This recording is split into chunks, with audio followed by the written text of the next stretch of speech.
আওয়ামী লীগ যাতে আর রাজনীতিতে না আসতে পারে, আনলেস আর রিফাইন্ড। কেন থাকতে হবে আমি সেটাও বলি।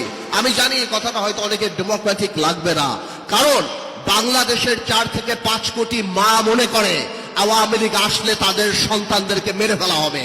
যারা ওই মিছিলে নেমেছিল তারা বিশ্বাস করে যে ভিডিও দেখে বের করে করে কারা মিছিলে গিয়েছে তাদের বের করে খুন করা হবে। আপনার মনে রাখতে হবে, for a special criminal you need special law. আপনি সাধারণ ল দিয়ে স্পেশাল ক্রিমিনালের বিচার করতে পারবেন না।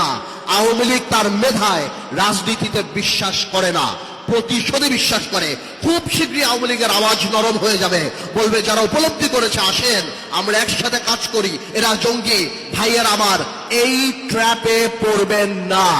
Awami League is not a political party. বাংলাদেশের প্রত্যেকটা মানুষ যারা ফেসবুকে লাল করেছিল তাদের জীবন লাল করে ফেলবে, ধ্বংস করে বলবে। এই একটা জায়গায় খালি আমরা থাকি, দেন আওয়ামী লীগের ব্যাপারে পুরা জাতি আমাদের একসাথে থাকতে হবে।